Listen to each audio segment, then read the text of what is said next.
When the decision was made for our troops to go to Vietnam, I was all for it. I volunteered to go, knowing that I would go. I was a firm believer in if there's going to be any trouble in the Asian countries, let it be over there and not closer to home. That's how I looked at it. I guess the end result didn't come out that way, but at the time that's what I thought. And if there's trouble there, let us stop it up there and not here. I joined the Air Force to support Australia, and that's what I did. The crew was 4 in a helicopter, 2 pilots up front, and a crewman and a gunner in the back. The crewman was always on the right-hand side at the back, because that had the winch on that side. I believe an ambulance driver's just got the same type of job. Probably he doesn't get shot at, but that's about the only difference.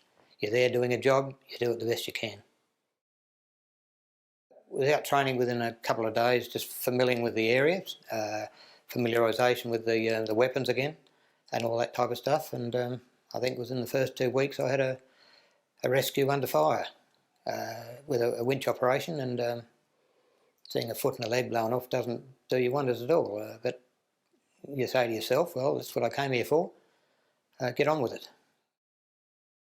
In a full year over there, I think the average time spent working over there was nearly 300 days out of the whole year actual on combat duties. Well, I guess back in the past, the old wars, they went behind the lines for a few weeks and then they'd come up again. But every day you went out was a day you didn't know what was going to happen. So you're on duty all the time, and at any time it could turn into hell, basically. I think doing an extraction as a medevac or casevac, whichever, that someone's been wounded, perhaps on the ground, or he's been walked into a booby trap, a mine, anything like that, and you always know that there's going to be a problem. Possible legs missing, arms, and that wasn't such a good job. You always wanted to get them guys out as quick as you could and get them down to the hospital, and just hoping you could save their life. That used to chew you up a fair bit when they were injured or wounded. Worse when they were killed, of course. It made you feel pretty ordinary, probably angry. However, next day was another day, back into it again. And this went on for nearly 12 months, the pressure you were under all the time. And I think that's where it got you. After 12 months, you'd had enough. The pressure was getting to you and it was time to come home, hoping you could make it home in one piece. I was lucky enough to do that, and unfortunately some of the mates weren't, but that's what war's all about. You've been flying around all these many days, hours and hours and hours, and sorties galore, and all of a sudden you got your bags packed. And you quick overnight, good night to the guys, and then you're on your way home, and it starts to become empty. You're looking forward to getting home, but suddenly it doesn't seem right.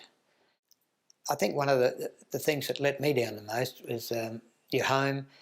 A few weeks later, suddenly you're organised to go on another exercise, an army exercise, which is not what you really want after a year of continuous work like that. No one says to you, how you feeling or anything like that. That just didn't happen. Didn't happen at all. So what, you've been to Vietnam, you'll be right, get on with it. I had a lot of nightmares for a while. Probably when I came back I had more nightmares than what I did when I was even over there at times.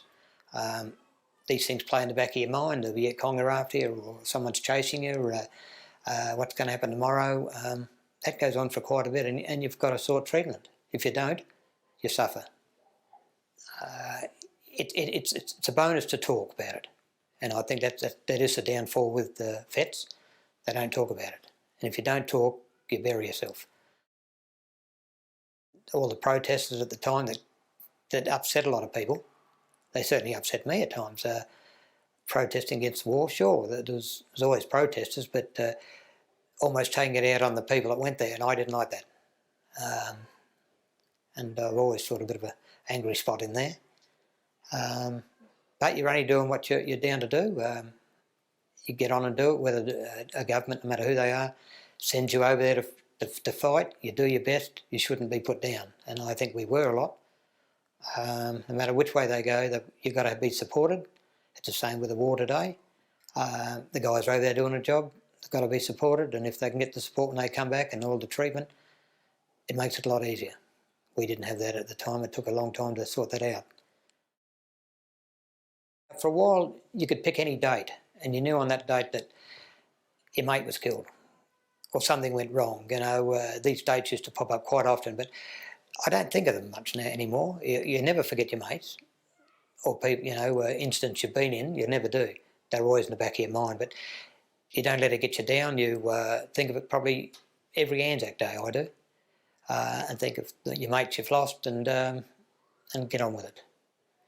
That's how you survive.